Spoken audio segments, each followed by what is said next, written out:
Thank you. What a great honor to be in your midst, in your audience, from spiritual enthusiasts to academic personnel to professionals to theologians to socialites to social commentators, personal developing people. I would not be comfortable to go through my academic CV to justify my reasons for being here. Yes, I've accumulated quite a number of academic qualifications, both in classroom and in honorary form. But I consider all that not to be of none value for the mission at which we are here to accomplish. I would want to consider all those as a bridge to knowledge, from faith to knowledge, to where we now live in. I would be more comfortable with my cultural title, which is Changambire. Changambire, which means the one who rules and governs and speaks from Bire. Bire is the birthplace of the great Karanga tribes, right here in Pemba, in Tanzania, where we believe that our grandmother Embo from the Kirinyaga Mountains, together with Wambui and Wanjiru, the three ladies who surround Mount Kenya, Embo being our mother for the tribes and nations in the south.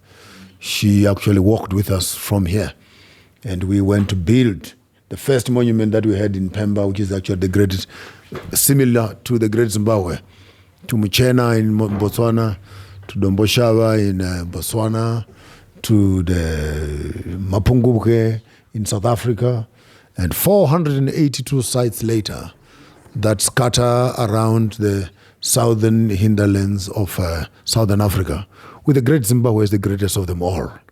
And when we look back at where we are coming from, all our roads are leading us back to the navel of the Great Nile River, in the shadows of Mount Kenya, in the very rivers and islands of Sese Islands in Elubale and Runzori. So we sing in the south, let's go back to Embo.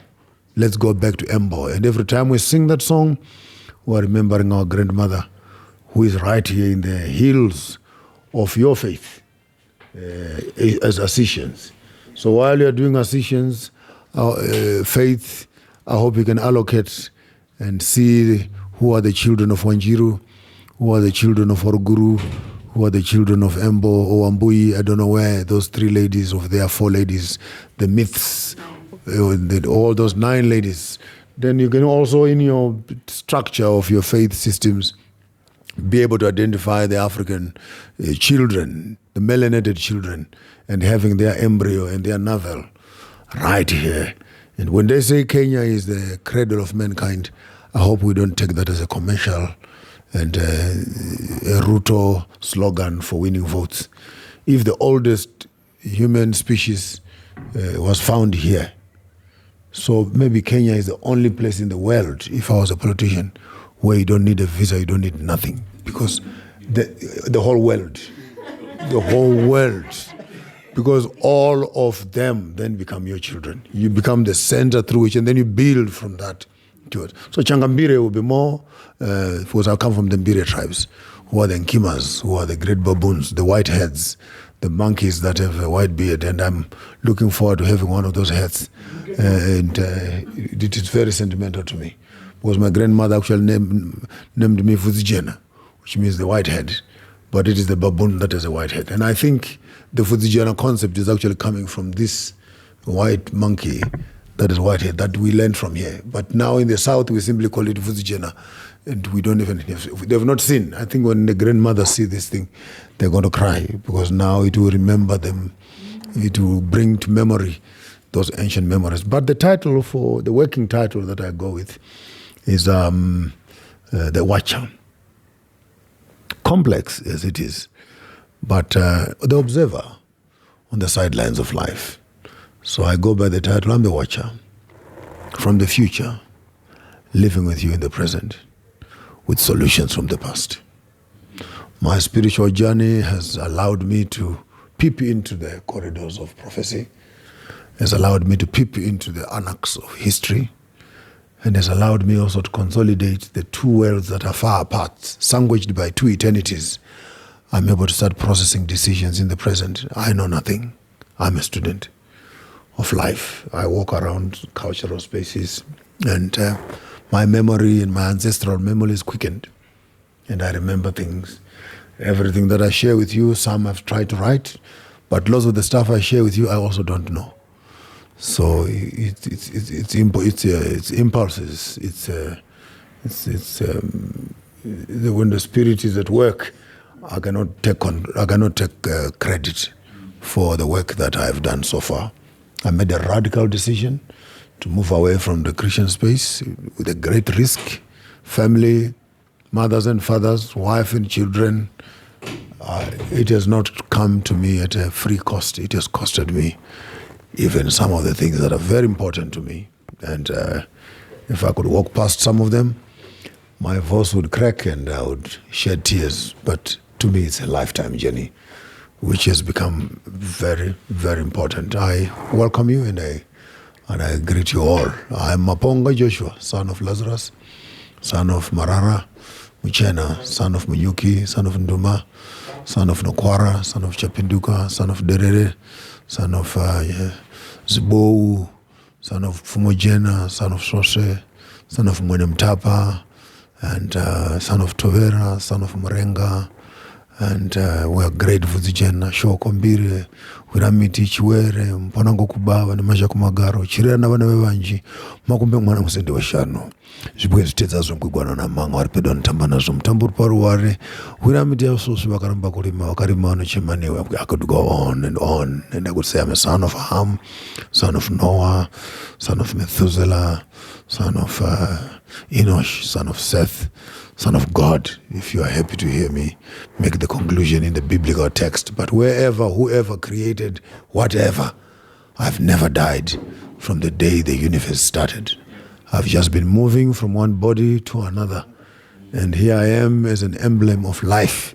And I'm not dead, I'm alive. And even after this body is gone, I'll still be here in another form. I thank you. Thank you so much. I think he deserves a quick round of applause. Thank you so much, Dr. Maponga. I don't know why I called you doctor. And you love the title, I know. Yeah, I don't know. Maybe I've seen you being a doctor here also, Bishop calling you Prof. Mm. Actually, we are very pleased and happy, and I want to challenge all of us. How many generations back can you trace your great-grandparents? He has mentioned almost how many? I don't know. We lost the count, eh? So I challenge all of us to try and, for me, I can trace maybe around six generations back, but yours is quite long. So, ladies and gentlemen, we are happy. We want to discuss have a very candid discussion on African spirituality and the unity of the African communities. We know Africa is a huge continent. It's the mother continent of all humanity. And as you said, Maponga, you are back home. You are now at home. Mm. You've wandered all the way to Tanzania, down to the Southern Africa. Your ancestors have walked all those lands, and now you are back home. So welcome back home. Okay. And we hope sometimes we'll travel back to our home, our other home in Zimbabwe, in Zambia, in South Africa, in North Africa, and so on. So because Africa is so diverse, the children of Africa are so many. We are so many communities, and our spiritualities, the way we practice our spirituality over time has changed a bit. But there are so many things that still unites us. As we speak here today, Maponga, you've said that your clan, your totem, is a baboon. Mm.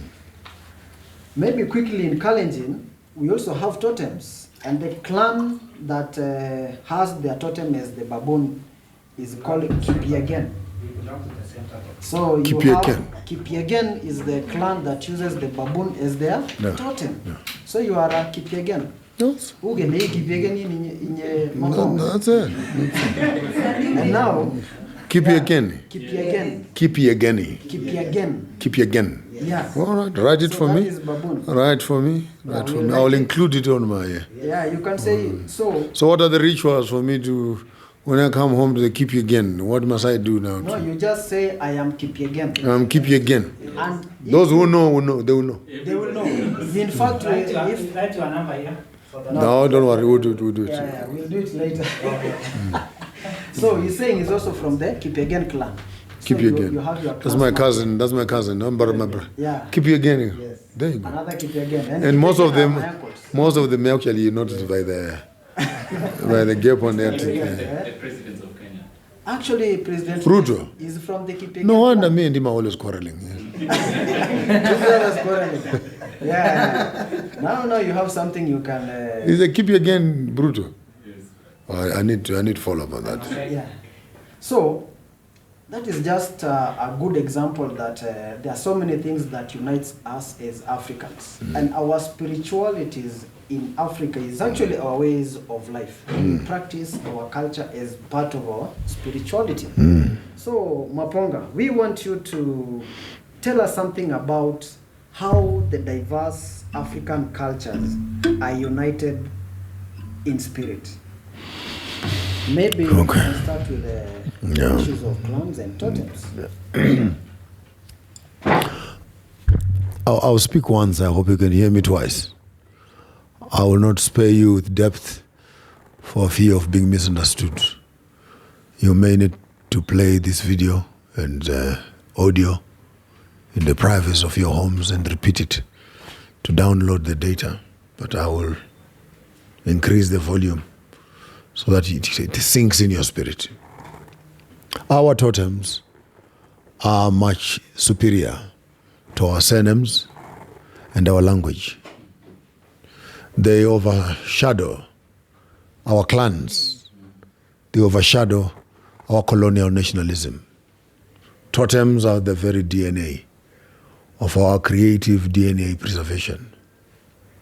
There are three categories of totems. The first category are the totems of the skies. These are the birds, these are the moons, these are the stars, these are the sun, these are the clouds, and you find all the elements that are loitering in the expanse of the atmosphere, having that totemic inclination. And these totems, we call them the cosmic totems. The Nyangas in the deep south, the Langas, the sun, the Nyanga is the moon, the Makore, they're the clouds, the stars, then all the birds, the Hungwes, the storks, everything that is in the sky. So that's the first cluster of totems, the cosmological totems, those that are found in the sky. The second cluster of surnames are the oceanic, the waters, the liquids. These are Madi, water.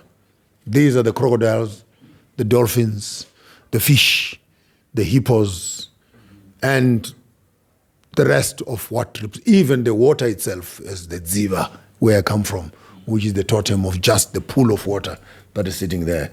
That's where my grandmother comes from. The vendors who are the Lembas, who are the Jews of the south, actually are part of that clan. That's my grandmother on my mother's side. So the Ziva, the totem, the only totem in the whole world that has no shadow, because no one has ever seen the shadow of a pool of water. No one has gone at the bottom to see the bottom. And when anyone has lost a totem, your totem you must be given is the Ziva, because even our mother's wombs are the great pool in which we all slept. So we all start from water to all other elements. So Ziva actually, in African totemic knowledge, becomes like the base two. It's like you can never insult or fight with the Ziva. They are the very core of African spirituality, because by nature they represent the primordial waters in which all life as we have it. So all our totems, some think that because you're a lion now, you're bigger than everybody else, or you're an elephant, you got horns to push everybody else, or you're a snake, you can poison everything else. But at the end of the day, all these totems have their genesis in the womb of a woman. And so therefore the water totem becomes a very, very fundamental. So even when you're collecting elders to sit in a council, where I come from, deep south, you cannot say you have a council and you've excluded the totem of the Zivas, because then they are representing the very umbilical cord to our existence, and that's usually maternal.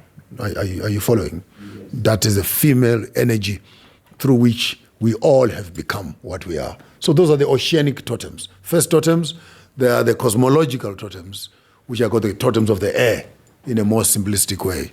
Second totems are the oceanic, which is the water, totems. And then the third totem are the totems of the forests. The forests are divided into 2 or 3 sections. The first section are the totems of the animals. Are you together? All the animals that are in the bush. The second totems are the trees. Then the third one will be the insects and the floras and the other smaller little elements. So you find that when you get into understanding that, then the buffaloes, then the monkeys, then the leopards, the elephants, and all those, and the crocodiles are both water and etc. But then you also have the trees, the totems of the trees, and the flowers, and all the elements that are there. And when you understand this expanse of knowledge within the division, which I call the Trinity, I'm using that word very selectively, not with the understanding that I've just displayed here. The Trinity of African culture in its totemic framework actually begins to speak of cosmology and anthropology in terms of our very nature of creation. That the human being functions on 3 elements: the elements of the air, the elements of the land, and the elements of water. And those 3 elements make what we call a human being. Our existence is intrinsically connected to the symbiosis of these 3 elements to make life what it is. Land, you need. Air, you need. Water, you need. Therefore, in our genealogical understanding as Africans, we then, intelligently so, decided that when we are populating and repopulating ourselves, we cannot just populate water with water. We can't populate air with air. We can't populate land with land. Even on land, you can't populate lions with lions and populate crocodiles with crocodiles. This understanding is deep in terms of genealogical mutations and recessive genes and the weakening of the genes and the weakening of the human species. Then comes the functions of these totems. Number 1, not only for identification and horoscopic understanding in terms of understanding the nature of and the quality of the basis in which you are coming from. The characteristics of the animals would have been designated to each tribe as to the behaviors of that tribe. Therefore, those that are from the leopards and are subtle and more secretive in there, but very effective. Those who are coming from the baboons are more talkative and outgoing, family-oriented, and etc. Buffaloes always work in a team. Nothing, they fear nothing.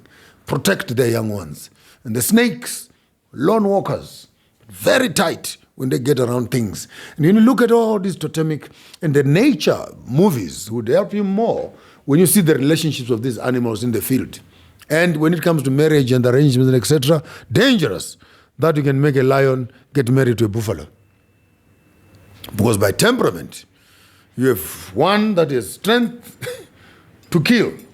But on a good day, the buffalo can also kill the lion. This home is too much testosterone, it's too much power, and you end up having conflict. But get a buffalo to get married to a bird, the hungwes, and look at a buffalo walking in the field, and the bird is busy picking the ticks, and etc. And so nature would actually begin, therefore, to orient us, as it were, to our very natural inclinations towards each other, as to which relationships and which. So you could use that in a horoscopic way in terms of finding symbiosis and relationships in terms of their function.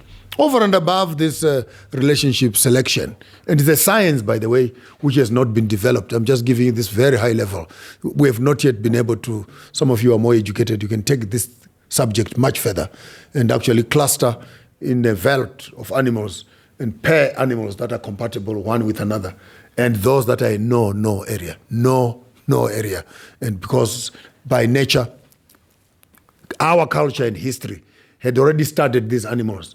And when we identified these characteristics in each other, then our totemic titles were given to one another. Secondly, it was the preservation of the gene pool, that when you marry from each other, then the weakness of both of you is in both of you. And most likely, if you duplicate amongst yourself, the next generation becomes weaker and weaker. Go and do your research if you have time. Go and study the Indians in the 10th, 11th century, going backwards. Those guys were 2 meters and 3 meters and above. They were huge.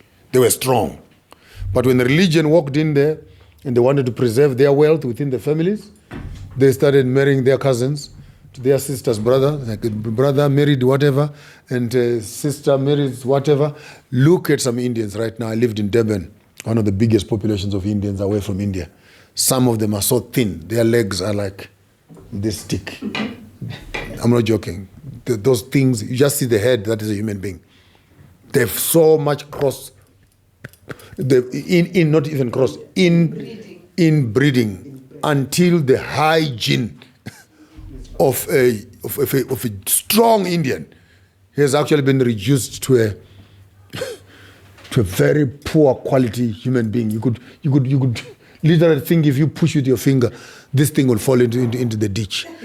So in our African culture, this knowledge of breeding, this knowledge of preserving a strong reproduction gene became important, so that within our marriage cycles, you would not bring a monkey to marry a monkey.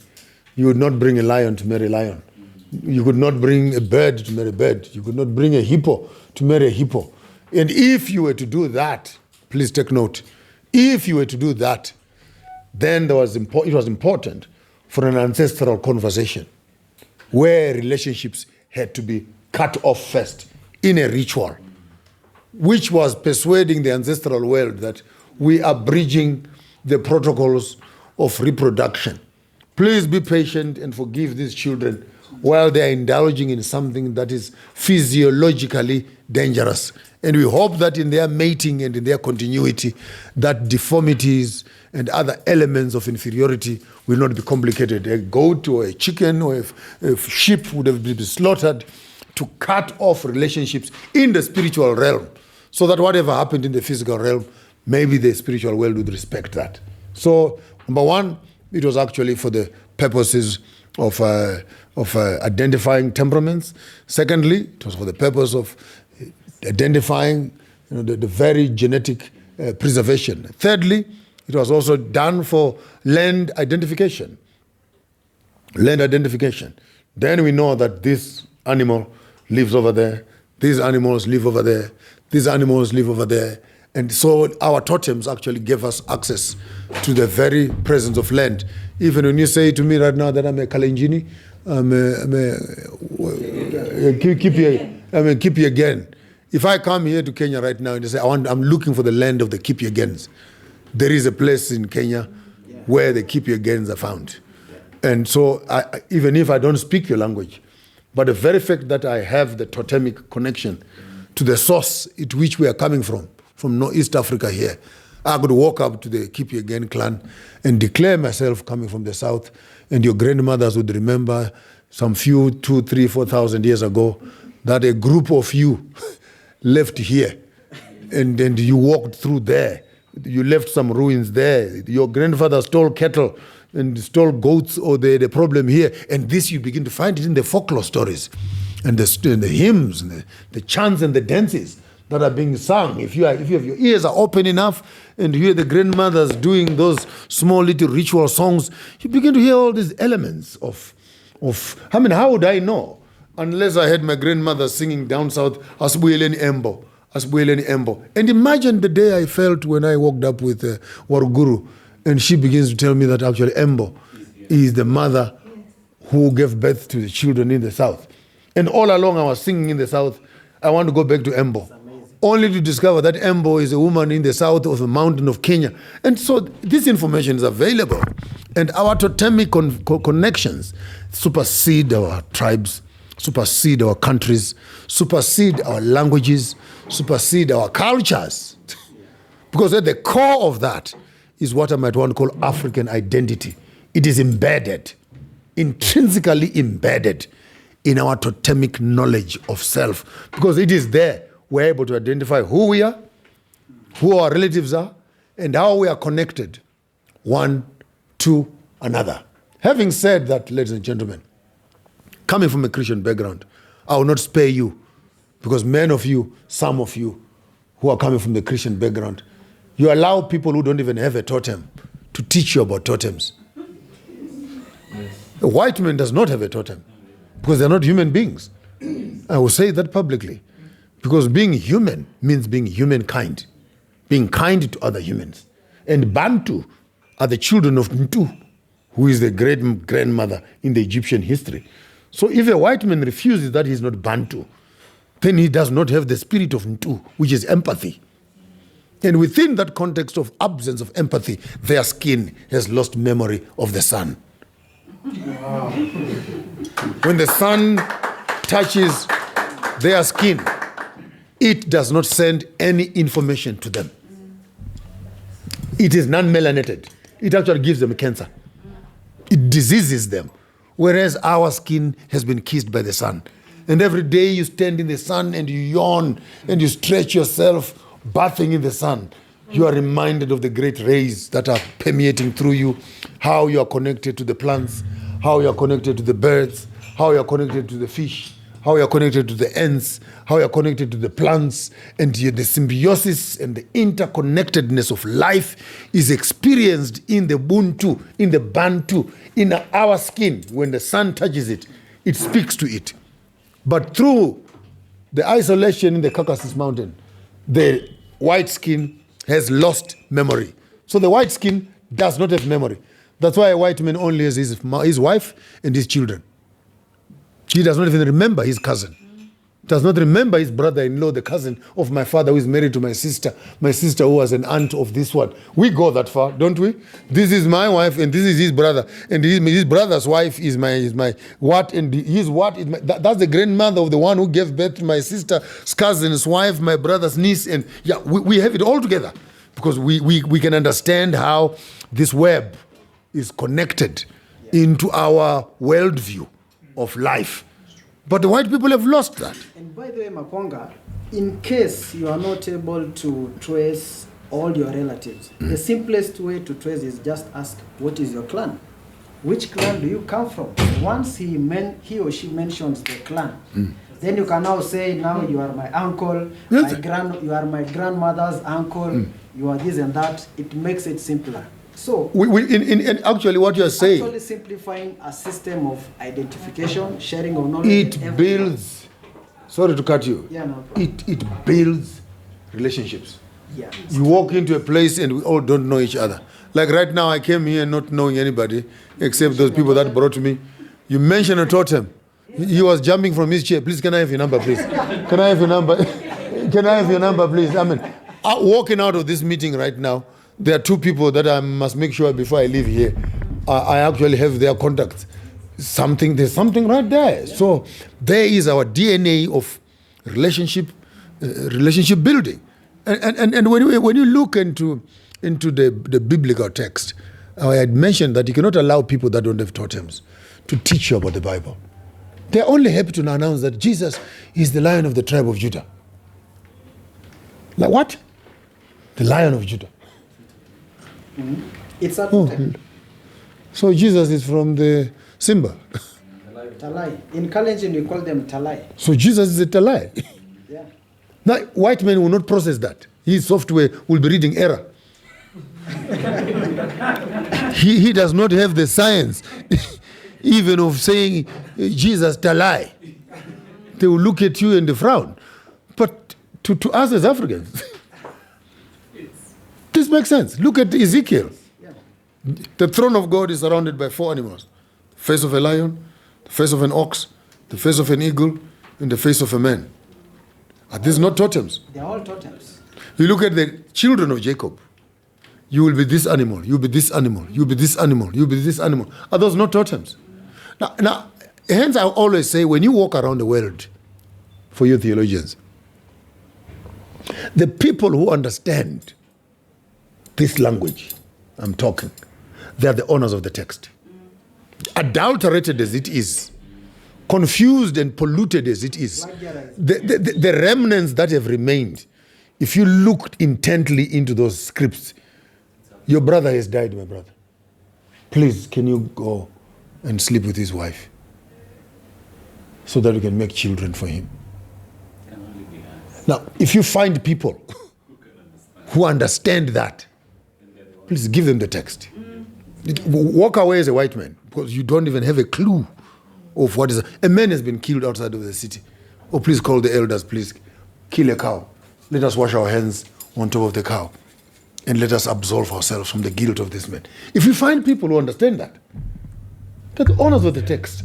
So, yes, we want to throw away this book, but sometimes I have this sweet and sour relationship with it, because I sense in it our culture is there, though it has been misrepresented and diluted and renamed and given false names and etc. Weaponized and monetized. You know, Dr. Maponga, I wanted us also to think about how the Europeans have demonized our totems.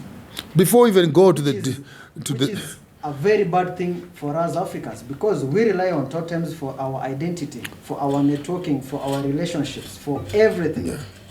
But the book that you are talking about, which we all understand that the Old Testament has a lot of African cultures and spiritual elements to it, but it has been weaponized, it has been plagiarized, done all the things that have been done to it, to the extent that it is now a weapon against us.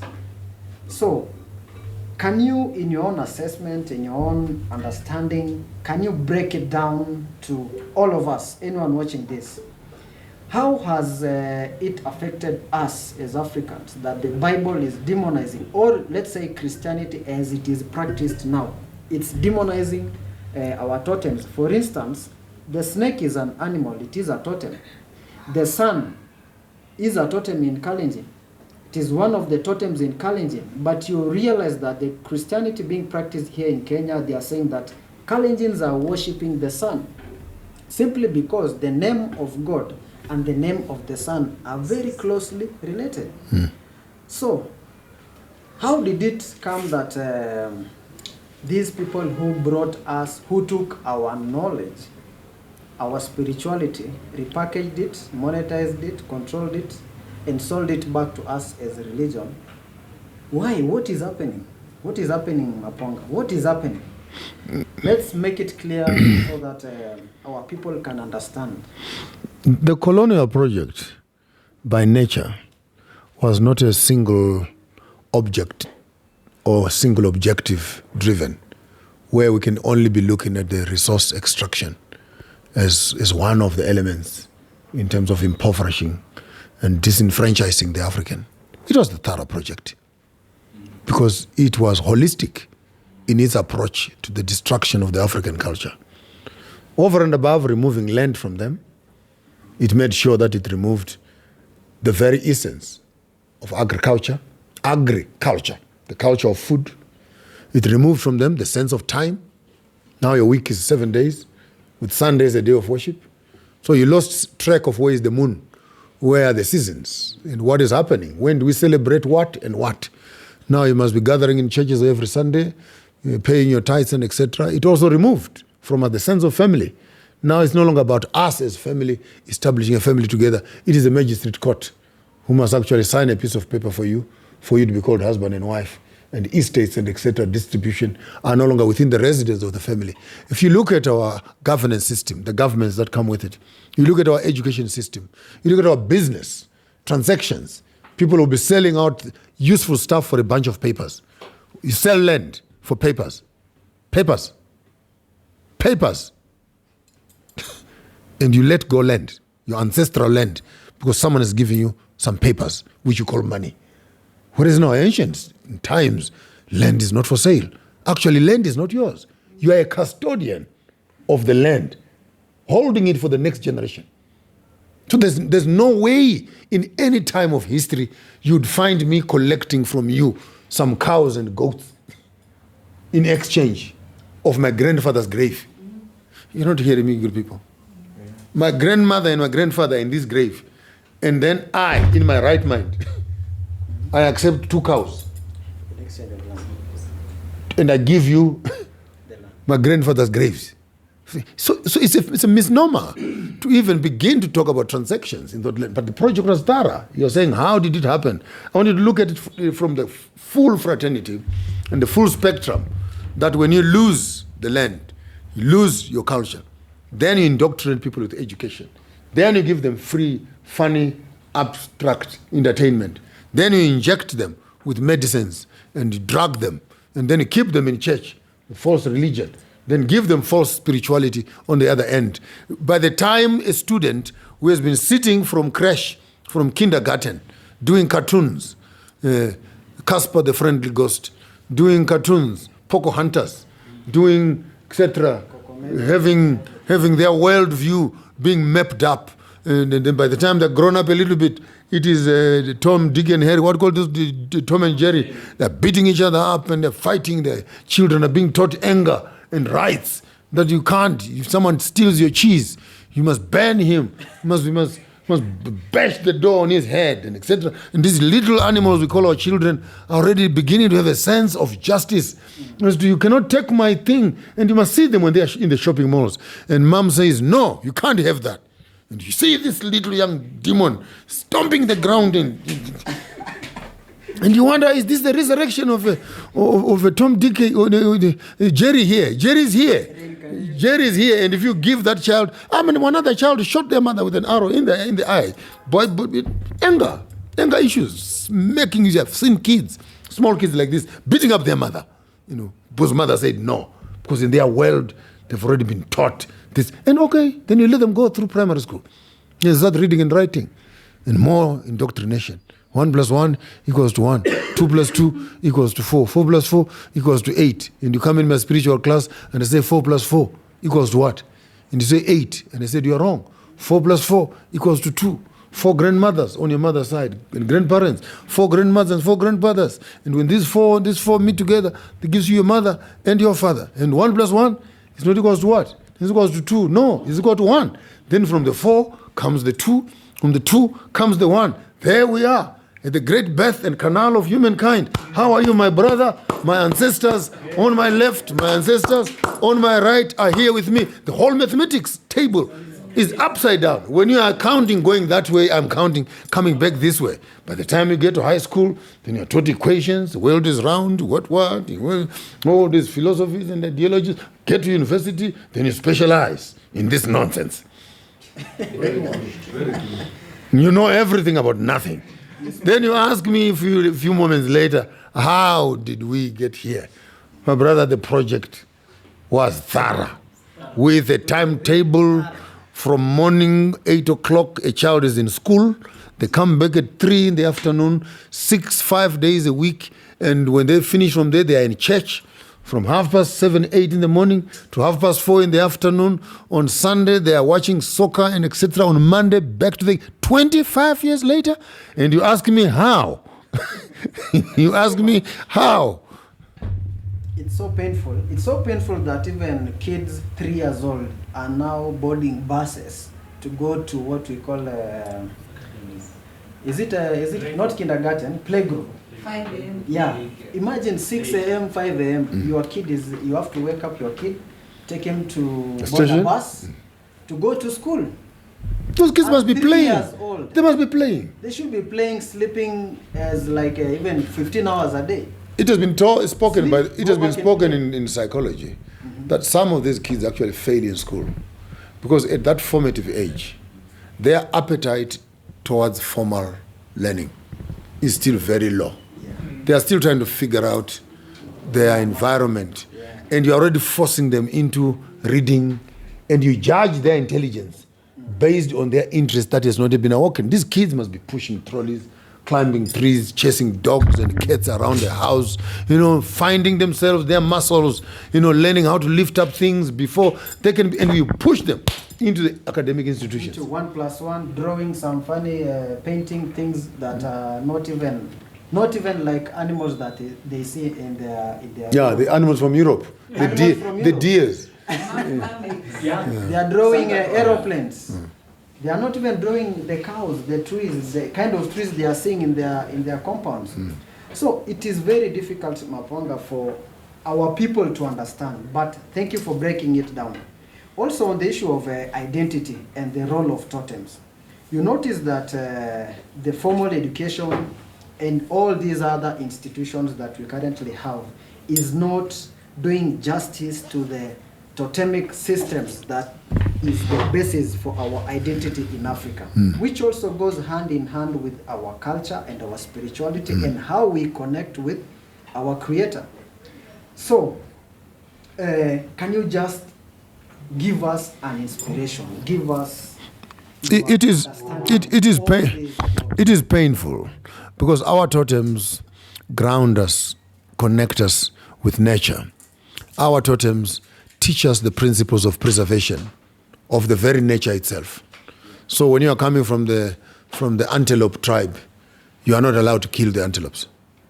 You are the preservers. You are the custodians of the antelopes. So even when we go hunting, if you are from the buffalo clans, you can't kill the buffalo. Look for other animals.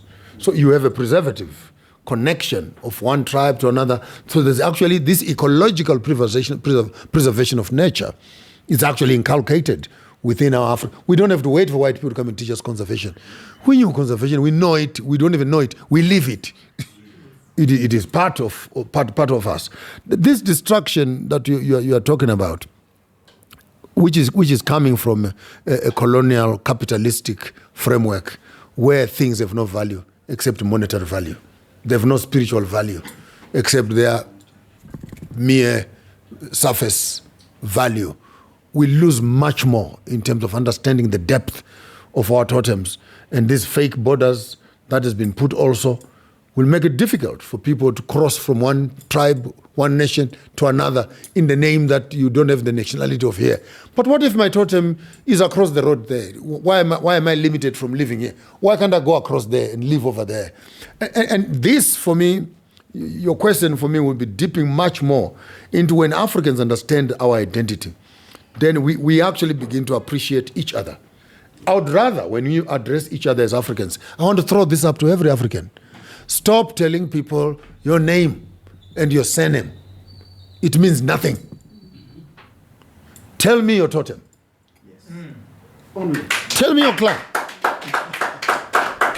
Because only then we can be able to connect. Can we connect? Yeah, we can say you are my auntie, you are my grandmother's uncle. My grandmother on my mother's side is from the Ziwa, the water people. Any water people here? Water people. My grandfather on my mother's side is from the lion tribe. Any lions here? There you go. My grandfather on my father's side from the monkey tribe. And my grandmother on my father's side from the zebra tribe. Interesting. May I ask, for example, yeah, quickly about the relationship between different species. For example, we are coming from the same totem, which is monkey. Are you supposed to kill something like gorilla? Maybe you are hunting, maybe you kill gorilla. It's a family of monkeys and baboons and etc. So you find, the same. All those animals actually. Some would say I'm from the baboon. Some would say I'm from the monkey. Some would not even divide because they loved women. Then they say, no, my monkey is different from your monkey. But you're monkeying around anyway. So why not just go and look for an antelope? Why does a monkey want to climb on another monkey? So it's a clan. Yeah. After all, also the monkeys cannot mate with baboons. Baboons cannot mate with gorillas. So I think that is the principle, which is very. I think in Africa we are learning so much from what you observe naturally, what is happening. And that is also how we understand our Creator. So in terms of identity, we have seen that Africans have been stripped of their identity and also of their relationship with the Creator. Can I throw a curveball? Throw it. When you know your totem, maybe you've just cracked your dietary code. Mm-hmm. That's interesting. Wow. That's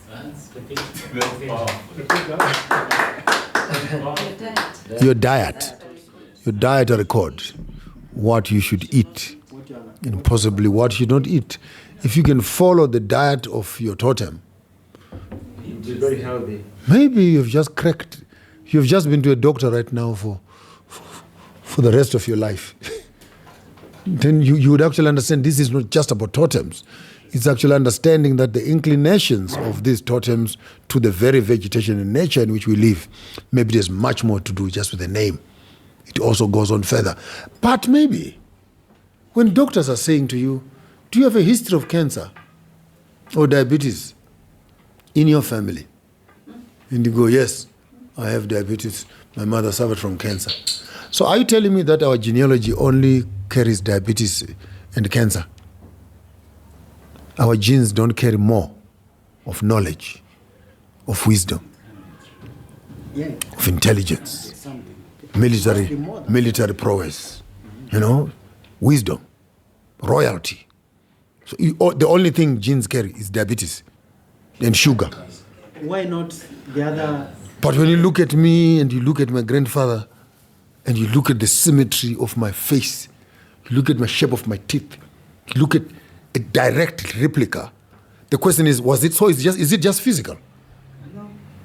But are you not aware that the sperm, the seed, carries terabytes of data from one generation to another? And the mother moderates that to make what you call a child.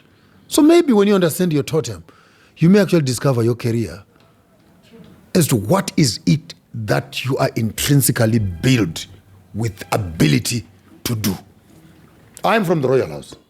We are the counselors, the kingmakers, the storehouses of knowledge within the council. So you can worry about it ruling, but I rule you as the king. I tell you, I am your bouncing board of telling you how far you can go and how much you have messed up. I am your guide as Rafiki on the Simba film. I'm the one who walks in front and remind you, hey, young boy, you've forgotten who you are. So, a colobus monkey. It's a colobus. And the question many young people have been asking, when you are born, you are told if you die, you go to heaven, you go to hell because of the sin of Adam and Eve. And people ask, why do we carry only the sin of Adam and Eve and we do not carry the wealth of Solomon? The wisdom, rather. I would rather go for the wisdom of Solomon. Yeah, you only carry the bad genes.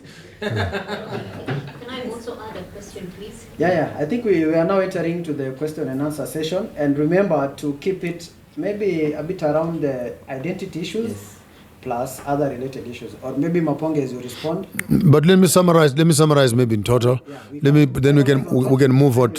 So totems are an African way of identifying themselves. It's a way of preserving the gene pool. It's a way of preserving the environment where we're living. African totems are also a way of identifying our land. It's a temperamental template which helps people to understand. It's a dietary template. It's an interpersonal relationship in the animal world which helps us to understand relationships that we have with each other.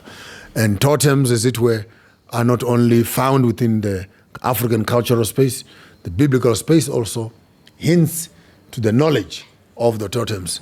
And totems are the key to African unity. Because when we as Africans begin to identify each other from Lesotho, when you get to Lesotho, you are Mtsweneng. When you get to Xhosa land, you are Jambase, Lisa, Hlati. When you get to Swaziland, you are Mtolo, Fakutse. When you get to Botswana, you are Kabo. When you get to Zimbabwe, Shoko, Vudzigen. When you get to Malawi, you are Piri. When you come here, Kipi again. So you could walk around from here. I don't know going north. I must now Google my totem. But we are near in Egypt. You are Geb, the great baboon that was worshipped as a source of knowledge. There you are in Egypt. So you can just worry about the northwest in terms of Nigeria and etc. and find out what are the totems that are of the baboon. And you can actually collect the whole Africa and say, in Africa, here is one totem. And if this nation within Africa can come together, and the lions can come together, the buffaloes can come together, you may just find that we are cousins. Who married a brother, whose niece and uncle and grandmother and what. And for me, this is the science. This is the science of African unity, which politicians, even Pan-Africanists, have not yet been able to put their heads around. Because in as much as we're talking about unity and democracy and people coming together, we still have funny eyes the way we look at each other. Because when you as a Kenyan are looking at me and I'm Zimbabwean, there is a sense of, but I'm better than him. But the day you discover that I'm your cousin, you are a Kipi again. Then all the guards of segregation Falls down. And I think we have something there. If we can develop that concept, we have something good. I thank you. Thank you so much, Maponga. Can we have a quick clap for him? And actually, matters identity are very serious because even our spiritual identity has been totally destroyed. We are lucky that our cultures carried the essence of our identity through clans. And as we move forward, I want us to ask questions around our spiritual identity. Now that we have understood our biological identity, we can now start delving deep into the issues of spirituality, religion, and how religion has destroyed our biological identity and also our spiritual identity. So, the floor is open. I think the first question for me has to do with what I call correcting ancestral memory. Now that you, in the first session, I mentioned in passing that when you are born, you are inheriting everything that your forefathers and your grandfathers did, both the good and the bad. Their traumas, their love, their wars, their hatreds, their skills, it's all in you. Therefore, it means that if your mother, slobola or dowry, was not paid, the trauma that your mother sends to the children is that I was never accounted for. And when it manifests itself as sickness and disease to the next children, you mess it up to think that they need Panadol and they need glyphosate. And they need that. Hence, in African healing, I hope I'm already attending to the second question. In African healing, we don't heal the body. We heal the ancestors. We go back first to identify what could have been the historical setting in which this sickness could have occurred. Yes. And once we identify the cause of the disease, then we treat that. We pay the dowry for your mother. You may be shocked 98% of the times when the crime of the past is sorted out. Maybe your uncle, maybe your grandfather killed someone and they hid away, no one identified it. And that spirit of death lingers in the family. And when it finally is picked up by a traditional healer, that you have a cloud that you in your past. Remember, you are your ancestors. Yeah. But in the present, everything that they were, you are. So in my opinion, we need to work on that first so that you could begin to appreciate the transfer and the impersonification of the crimes that you have. So that when you, and why, it's not a crime exactly, you are being given an opportunity to say this weakness will not continue to the next generation. So maybe look at it from that angle, so that you don't end up feeling like a Christian that why am I dying for the sins? But even your Bible says, from the first to the fourth generation, I will follow you with wickedness. And from the first to the seventh generation, I will follow you with goodness. Therefore, it's possible that 3-4 generations later, the children are suffering. Therefore, hence I'm saying you must know your 4 generations. Yes. Because your problems in this generation could be directly linked to your father, your grandfather, your grandfather, your great-grandfather. And knowledge of that, therefore, unlocks you, allows you to say, our family killed so-and-so's family. And now look at the dangerous part. I'm coming, Guru. Look at the dangerous part. Your family butchered my family 3 generations ago. Our children meet at university. Hello, sweetie. Hello, sweetie. Love you. Love you. Mwah, mwah, mwah, mwah. But spiritually, there is a debt that I'm not saying everything is linked up to that.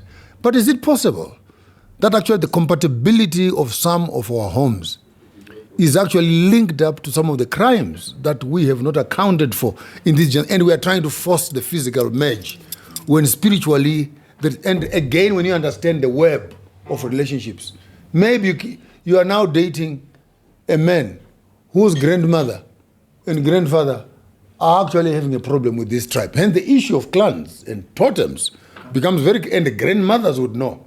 You bring this one, they say, no, those ones are witches. We don't want them here. What history do they have with these people? No, these ones are thieves. You want to marry that family, that one we have a good history with them. But they are already spiritually aware of the history from whence they are coming and how that are support. Now, secondly, on the concept of witchcraft, it's a science, scary science, which only did not look at making things happen. It was military science, where bees could be sent and no men needed to go for war, where mist could be created and soldiers would get lost, where rivers would flood and enemies would not cross over, where trees and webs would close a cave and enemies would think that no one entered here. So it was a whole science. Now, how do you deal with these people that are mysterious in their ways? People who can go for 7 days without eating, and yet they're eating certain herbs and etc., and they don't need no food. They're walking to a sacred mountain to pray and they carry nothing except some few grains and etc., and they go and they come back. Covering hundreds, in Zimbabwe, it's about 500 kilometers away. And when they finish collecting this millet, they would walk there before the end of the week, perform the ritual, and walk back. And no one knows how fast and what mode of transport they use to go there and come back. How do you deal with such a people? Who will be telling that we've walked, we were there in Matopos, and it's 500 kilometers away, and they walked. And they are back here in less than 4 days, 5 days. How do they transport themselves there? So it's a whole science which became very dubious, evasive, unpredictable, where in other spaces, with proper witchcraft, we could enter your house and see you with your husband and wife while you are sleeping and children, and we could do anything that we want. Hence, all African indigenous medicines were classified under the Witchcraft Act, which was an act which enforced that if we found you practicing, would arrest you, would lock you up, would throw you away, because it was not only a method of childbirth, medicines and healing. Here's a group of people who don't even need to come to a hospital, because there's that poor grandmother on the corner there. Every time they are sick, she just gives them some stuff to eat, and you never know what they are suffering from. And you are here as a ruler, as a governor of a city, and you have no clue as to what is happening in your environment. Our witchcraft, our indigenous knowledge, was a threat to the establishment, because it made us live off the grid. There was no way a boy who has not been to school would know the diseases of animals, would be walking on the road, you can see this is a paw of a lion, this one is a paw of a leopard. Oh, by the way, this leopard is injured. It's actually limping. And he touches the cow dung of an elephant and says, oh, this one is sick. What? Now, how do you know this? No, you can see the foot.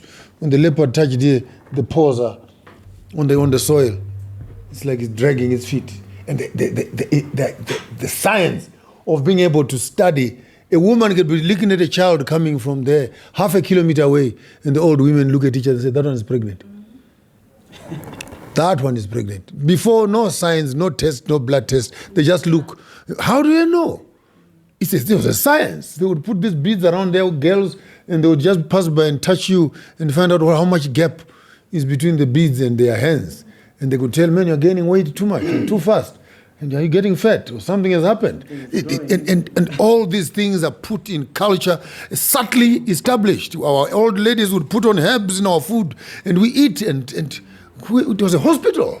So the kitchen, and when you look at these people who are living in this amorphous, fluid environment where you can't predict whether they're coming or they're going. Yeah, you can't control them. You can't be at ease, young lady. You can't. You can't sleep at night when you don't know where the soldiers are. You wake up in the morning and half of your cattle have been killed, and you don't know who killed them.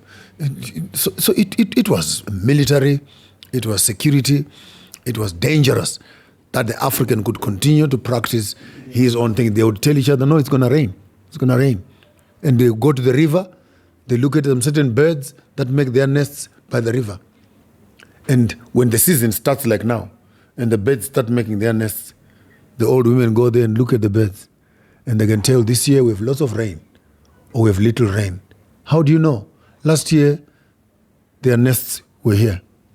This year, their nests are higher. So the birds are aware that the floods will be coming up higher. So that's why they're putting their nests further up.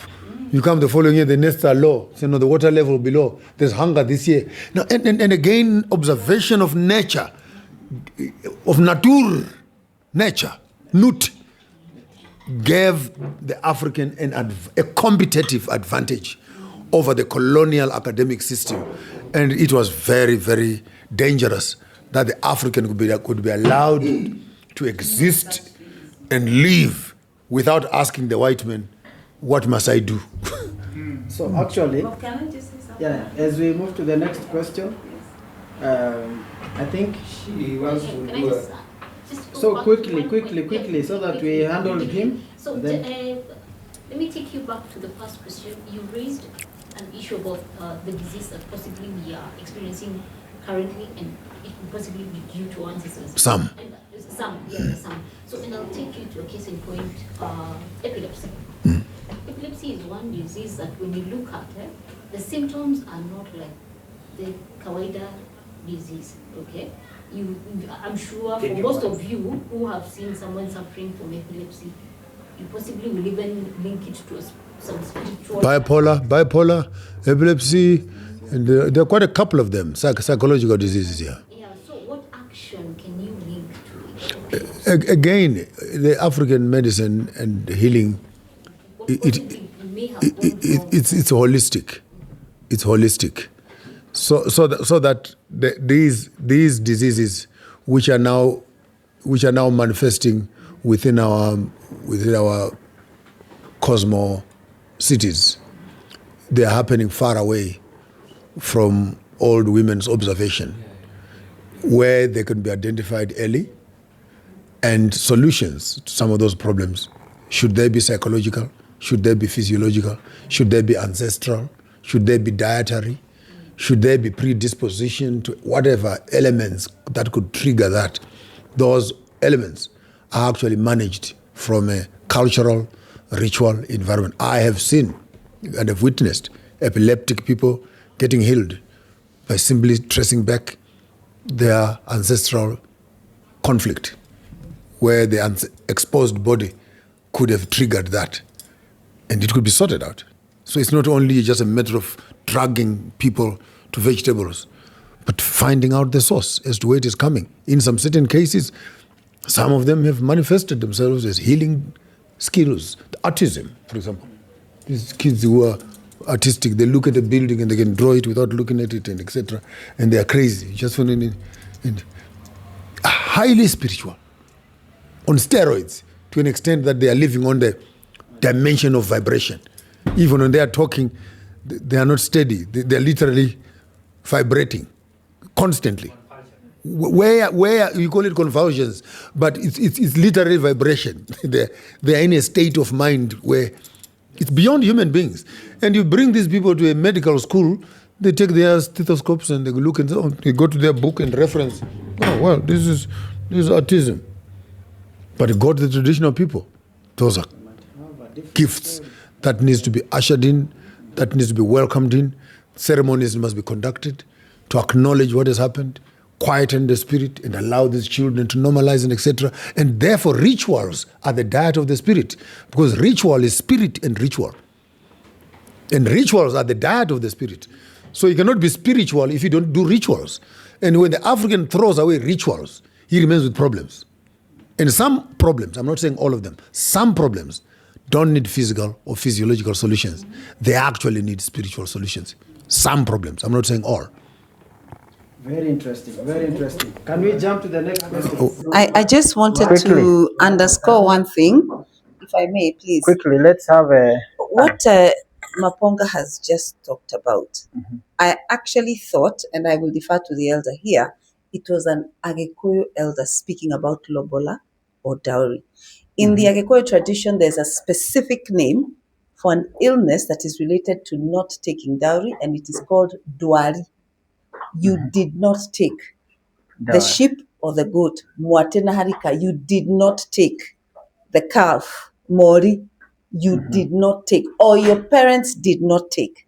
Your father did not take a specific thing that he was requested for in the dowry. You are a child of debt. You are a child of debt. So when you're living in debt, no matter how much money you make, it disappears. Or if you stole just a little bit of land from a neighbor, even if it's just a small stretch, you start getting diseases, your feet. You go to see a doctor 20 times, they will never heal you until that land issue is resolved. So I was just saying that, I think I'm right, Elder, you can correct me. What you described in terms of lobola is called, when you are sick, there's a specific illness, and usually it will be diagnosed as dwari. But the doctor wearing a white coat and carrying a stethoscope can never diagnose or even heal you from that. You will have to go for holistic assessment from a traditional healer or an elder who will tell you, who will ask you many questions. They ask about your body, they ask about your family, they ask about your relationships, and then they will be able to diagnose a problem. So it is a holistic diagnosis and holistic healing that is practiced. And so that lobola issue has a disease called dwari. And the other, morimo, which is another sickness, it's out of foolishness. So you take on the foolish behaviors of your oppressor. You eat chips. You drink spirits. The ones they come and they give you, Johnny Walker, all those brands that they have labeled, and they tie you. They addict you, and even the word in Kikuyu is called johi. It ties you. It takes you and ties you tight to the rope. Johi is like tying. It's a tie. And it's this the name for alcohol. It is johi. It's a name for alcohol. The name of a disease. And it means also being tied. Being tied. Being enslaved. Being enslaved. So anything that you do, which you take from your oppressors and you make it your daily practice, you then get sick. And that sickness is called morimo, which comes out of foolishness. You have made foolish choices, so you will get sick. You pay for that. And you did not finish, or somebody in your lineage did not take the dowry, so you have dwari. So sometimes they are similar, they cross over, but you need to identify it. I paid dowry for my mother.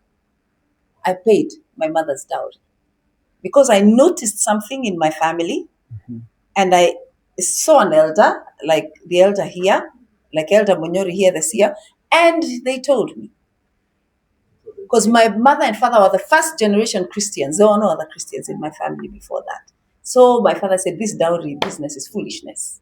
I'm a Catholic. It's evil. It's outdated. I'm not going to do it. And even until today, my mother says, I'm not going to be sold like a cow or a goat or a sheep. But I did it with a lot of issues, but it solved very many problems in our family. In Shona, when you kill someone, we have ngozi. I'm just adding on the dori, and I'm coming. I'm just adding on the dari. Yes, we've seen him. We've noted him. We've noted him. It's okay. I'm just adding on the dari and the morimo. In Shona, we have ngozi. When you kill someone, the manifestations of that in your family is madness. Yes. It's the same thing. Common also in our, Yes. in our Madness. So when you notice 2-3 kids are getting mad, epileptic, Yes. autism, and proper madness, someone will just stand up and the wires have gone loose. You can go to hospital, you can diagnose and put them on morphine and etc. Just go back to the family that you butchered and pay. And they'll release you. Exactly the same thing. There's something I want to return to my sister there, that there was no witchcraft in our traditional systems. Personally, I studied about the systems that we had seen from 1952. I started in 1999 with the elderly grandfathers then, and I was so much interested with the understanding, the programming of the existence of what the white men came and call it the witchcraft. And that was a social order principle of corrections, disciplinary, and punishment. It was not something to harm people or to kill people. But when you go beyond boundaries, you go beyond the boundaries, that is when the elders could sit and design what punishment suits you based on whatever you did. Like a rapist, like a murderer, like a what. So such people who are so much embodied on their own ego and could not come back again to ask for permission or to ask for apology or apologize and pay whatever it is. That is whatever they were done to. There is a case of someone in 1989, some people in 1989, that they stole cows from another community. And when the other community pursued their cows, they came and sat with the community now of the thieves. And they told them, kindly, we are giving you some time to bring us our cattle, and also bring the thieves so that we can bless them, because we know whatever we are going to do to them. can cleanse them. So these people failed to present themselves to their community. But one person presented himself. He was taken to the other community. Then he was given, he was told to pay certain amount or some amount of the cows that he was told, and he paid, and he was blessed. The rest died under mysterious deaths. So it was not a witchcraft, and I have a lot of evidence to describe that it was not a witchcraft per se, and it was not and it was not a weapon, and it was not a weapon of harming people, young children, anyone, left, right, center. No, it was a rule and an order and a punishable institution, a punishment institution, whereby when you err in the community, that is where you are found, because you went beyond the border. Again, these other diseases we are asking about diabetes and the rest. From the same knowledge, I have never heard of anyone who died of such diseases before. Why now? And also, cancerous diseases were there, because I did a lot of research and I unearthed a lot from the people who used to treat people then, and even the apps they were using to treat people. And they were treating each and every disease, and people were getting very well and lived up to their completion. So the biggest challenge is they started to demonize anything about us, so that we remain now on a flat land, and they misinformed the younger generation is going forward and everyone down there. But these other diseases, my sister, we have never had any challenge of the diseases or any other problem like cancer, like diabetes, and any other challenge we had never had. Also, we had surgeons who did very serious surgeries even for people who are attacked by lions, who are attacked by buffaloes, and any other one who fell from very high cliffs. But they were so much operated, and they remained very strong people, and they became very successful people. Actually, to summarize, it's an issue of loss of our indigenous knowledge, which started from loss of our identity. Specifically, spiritual compass was lost, and everything else got lost. So your question, quickly. Very simple. All diseases had our traditional names. Yeah. Why? Because they knew it. Yeah. Coming from cancer in Kalenjin is Seriat Mugongyo. Are you aware that many of these diseases that we have in our language, they are associated with the trees that treat them? When you come to men, prostate cancer, you take the milk with osik. With Wasek. Yes. The black substance that in our milk. Prostate cancer is gone. Yes. And that is traditional. Right now we don't take it. That's why prostate cancer is killing our grandfathers, because our mothers sees those that Those are evil things. evil, yeah. Imepitwa na wakati. Imepitwa na wakati. That's why our old men are dying. So young men take milk with Osek. Osik. What is Osek? Osek is the black? It's activated Charcoal. Milk can take very charcoal. From a specific plant that we use. And just to maybe clarify that plant is anti-parasitic. And it has been proven that parasites are the ones which cause cancer in terms of prostate cancer. Wow. So there's a lot of... So there's a lot of indigenous knowledge that was lost through loss of our identity. So another question, and then Maponga can jump in. Part of the question I'm raising is some awareness, and I did some small sketch up there to show you how we view the world as a community. The Asian view of the world. If we were to do the compass, you've just discussed Maponga. That is our compass. So north is down. Yes. South is up. East is where the sun rises. That is how we see the world.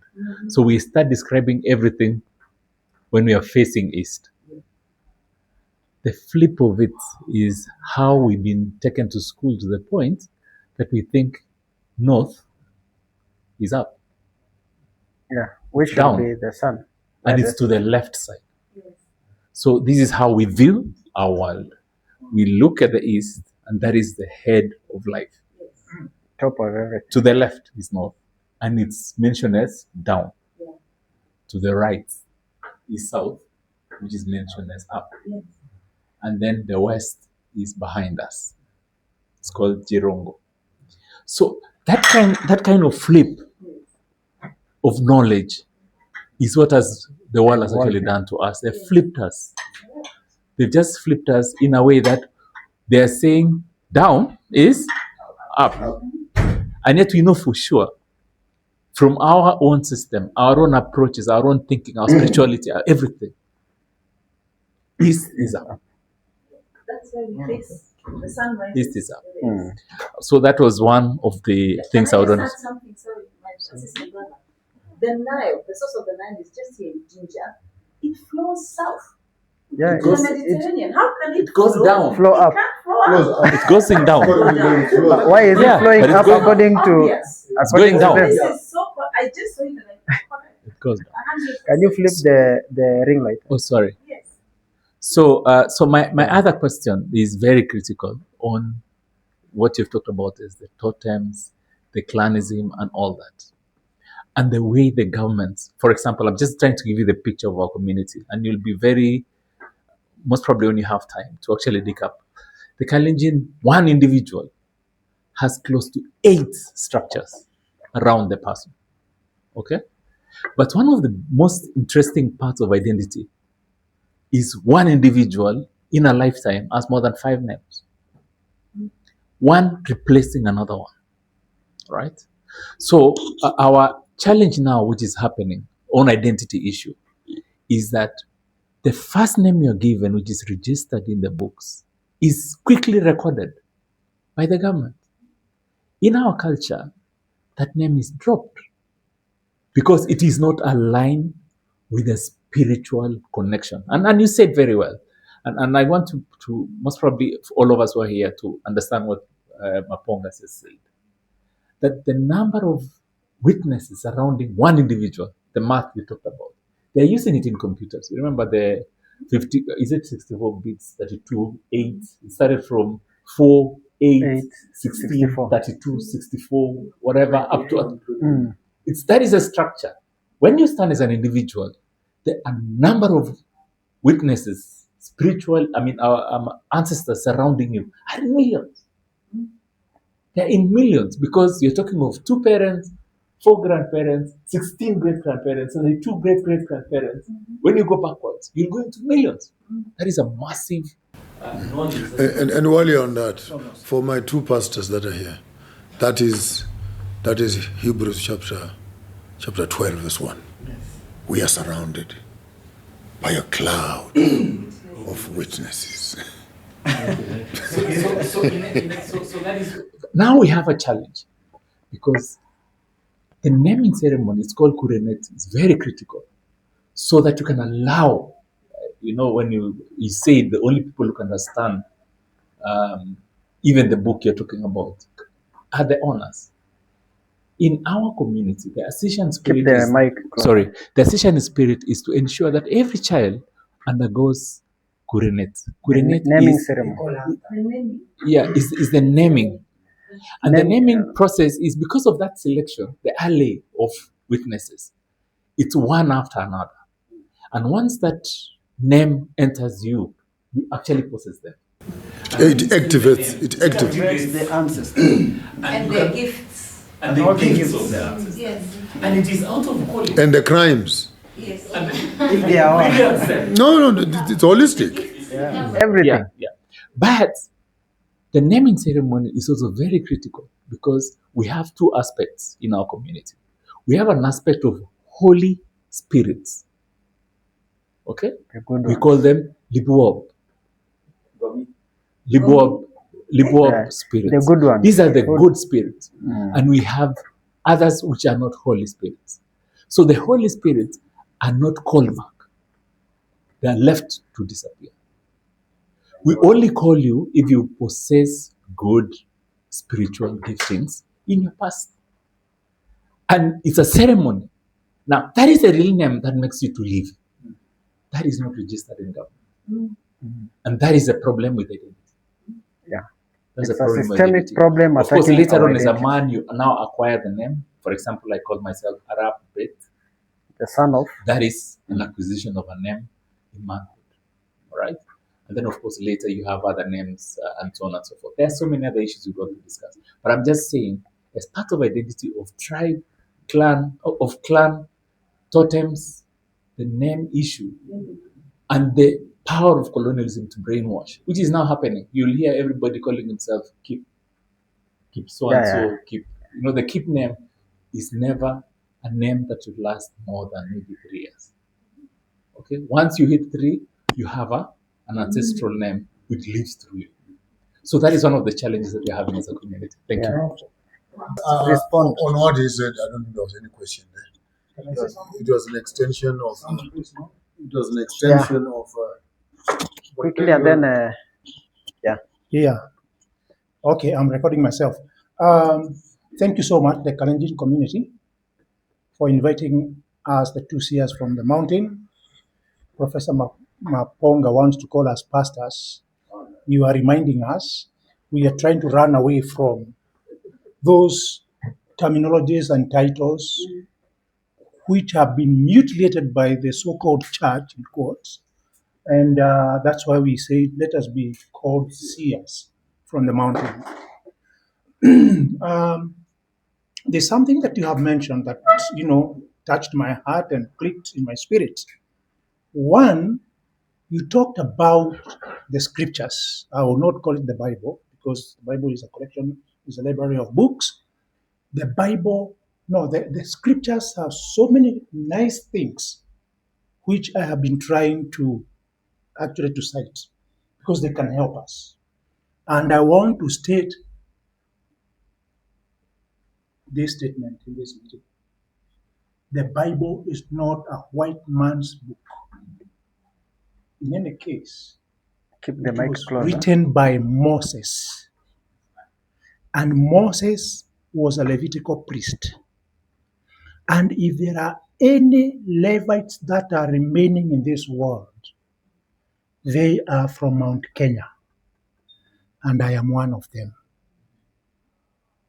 That one aside is a topic for another day. I have written a book on that. Do the Kikuyus have a totem? Yes, they do. It was called Damathia. there were those seasons when it reached for a transition, a change of either the governments, a change of seasons and what have you. It took about 35 years. The elders used to come to a certain place and they would start luring that big dragon from the river. They would even send a small, beautiful girl to sing nice songs so that the dragon would come out of the river, lured by the small girl. And when it was following the small girl, who was smeared with castor oil, so that if it tries to touch and slaughter the girl, it would sleep. Then the warriors would come and prick the hairs from the tail, which was used by the elders for the blessing. It's a long story. But it is so unfortunate, Professor, when the whites came and they were doing the translation of the Bible from English to Kikuyu. You know what they did? They fought the Damathia, and they actually mentioned or translated the devil as the Damathia. Exactly the same with our case. We have a story to that effect. Revelation chapter 12, Damathia Eo. Now, when you are reading these stories to the people sitting in the village, then you are mentioning some of the good things that were happening during such seasons. Are you building their culture or are you demolishing? You are demolishing because they have been taught those names belongs to a bad. Like when I just say the Holy Spirit, they want to say the Holy Spirit is what we call the war. They now call it the devil. We are wondering. We are wondering when they call Saint Matthew, when they call Saint Peter, when they call Saint Augustino, are those not dead Ancestors. people, spirits? They are dead. If we call our own the spirits of our ancestors, what is wrong with that? That is why when I am taking Moratina, which I even told the people will be using it in the churches for the Holy Communion, Moratina na Doma, arrowroots, and our local brew. The Otta wine is about 18% alcohol. Moratina is only like 3%. So you don't get drunk. It is healthy. It's about sugarcane and honey. That is what we want people to start using. So in a nutshell, we must bring back our people back to the root. That is why we are talking about African Renaissance. And it must start from the church. So we are very happy that this man of God has come. Although he is a bit tired, we need to give him time. Yeah. But we wish we could be having such gatherings like this.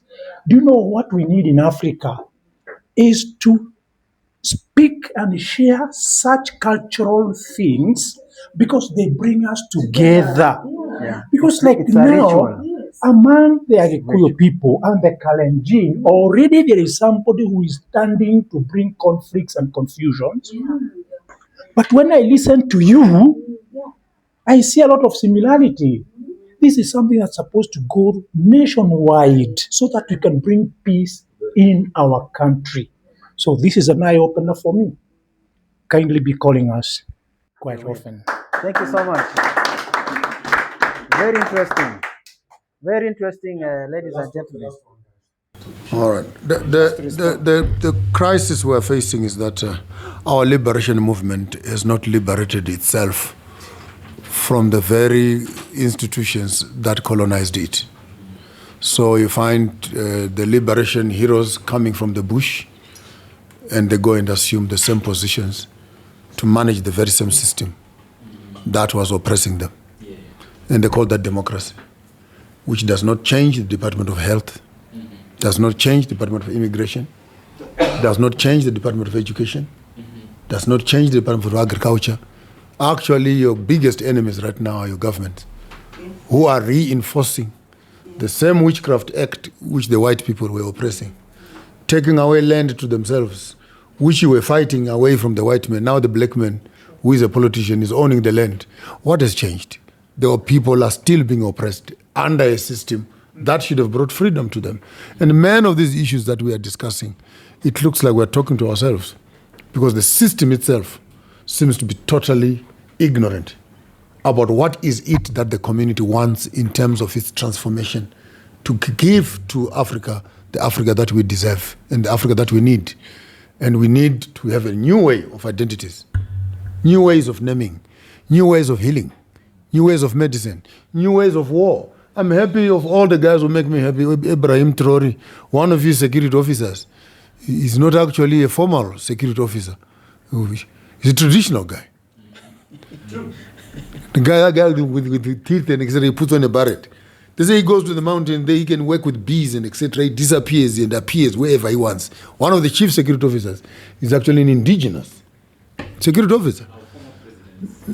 I mean, let me give you even a better. Let me give you a better one. We need to close all the police stations and close all the courts because of the lies that go in there. Immediately, someone picks up the Bible. First thing they do after picking up the Bible is to lie. There are African methods that can find truth very fast and furious, very fast with consequences. And if Ruto was serious, I mentioned it by the way, when he was assuming office, and he mentioned something about traditional, indigenous. So I said, the only day I'll take you seriously is that if you take your vows to be president traditionally. Make a vow with the land and with the people, and you would never do that. So, and until we begin to respect this, we don't need police stations. We don't need prisons. We don't need hospitals. We don't need even schools. We don't need. We don't need schools. But now, let me give you a good one. Let me give you a good example. You go to school. What year did Hitler die? Oh my. What year did Napoleon cross the Rhine? What is the capital city for France? And they say, okay, now you come back in an examination. You know all the capital seats and the birthdays of all the politicians, and then we say you are educated. Yeah, including the Berlin. No, you tell me how much of this information will put bread on your table. So we need education, but I'm saying, when I say we don't need education, I'm saying this type, this quality of education. No more questions. No more questions. For what? So we can go on and on. Not a question. Yes, I just wanted to say, all those things that he has said, I wrote them down. They came in my dream, and I wrote them about the issue of security, police offices, the courts, the schools, the hospitals. So I'm so happy. And now the secret is, because whatever we are discussing today, I had them when I was going to university in the US. Black people are known to lamenting, saying the problem that were brought by the whites. But now I think we have learned a lot. Now we start asking ourselves, and I was very happy when you told my sister here that we are talking about the cartoons. Fast forward, what's the solution? So I think I'm so happy that the Kalenjin community you have challenged. I will call you for a full interview. Yes. We are doing it with Maponga here, so that you can share about your book. Yes.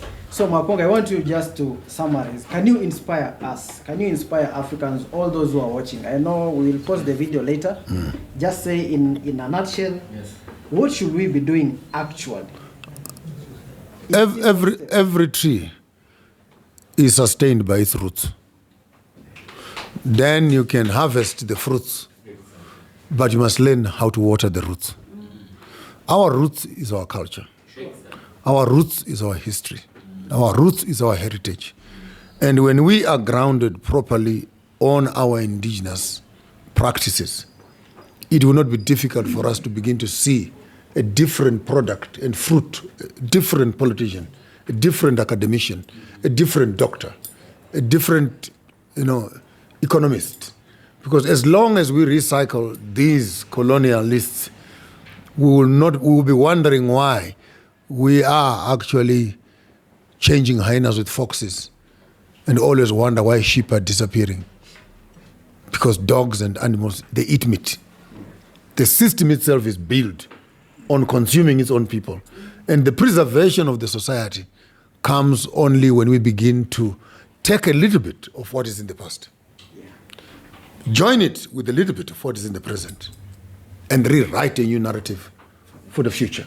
By saying go back to culture, I'm not saying put on skins and etc. I'm saying find the skins and the science of the skins, the health of the skins, the abundance of the skins, and see if you can actually be able to understand the value of this kind of cloth as contrasted to the plastics and the polythenes and etc. that are causing you diseases. If our forefathers were eating this, yes, I'm saying go back there and find that diet. Why were they eating? And then I'm so glad in Zimbabwe right now they're making baobab yogurts. You know the baobab trees? Yeah. First time they've been able to get that baobab, crush it into powder and mix it with the very way we used to do it when we had in kettle. We would actually mix with milk and then put it in our side of our, goulash, those goodie bags you gave us. And then we mix it there when you're heading kettle. That was our yogurt. And the other day I'm walking in town there and boom, someone has actually harvested that knowledge and is now available on the shelves. Now look at the amount of medicines, foods, fashion, technologies that we can harvest from the past. I'm looking forward to a day when I come to Kenya here and our milk and other products will be sold in those traditional, or someone is selling that stuff and you bring your good, whatever, and get it filled up there. This is where culture meets the future. And we are the transmitters, we are the carriers, we are the midwives of this knowledge system. I thank you. Thank you so much. Can I ask one question in flying? The last one. So this professor, a Ghanaian professor, I can't quote the name, but he said no one has ever developed using someone else's language. What do you say about it? Because our language is our science. We're just talking right now the names of the diseases. If you know all the diseases in your traditional language and know all the trees in your traditional language and know all the parts of your body in your traditional language, and you look at them very quickly, you begin to see the etymologies and the way in which they're linking. For example, in Shona, we have a tree called mususu. Mususu. And the gut of the human being, we call it susu. So mususu actually is the medicine for the susu. So the language itself and the tree and the trees in botany are actually linked up together. Gawakawa, that which kicks off, that's aloe in our Shona. So when you have impurities in your body, gawakawa, get something that can kick this thing out of your body. So language itself is a science which incubates the knowledge of the cosmology, botany, anatomy, and when you want to develop new herbs, it is all encouched in the knowledge of language. I think we can unlock something very special there. Very true. No more questions, kindly. Time is up. Maponga has to travel tomorrow, 5 a.m. He has to wake up 5 or even 4:30. So let's be kind. I think we've done enough. Yes. No worries. We can still. Enough for today, no? No, I have a solution. Let's have a WhatsApp group. Yeah. We can do conferencing one of the evenings. Zoom meeting.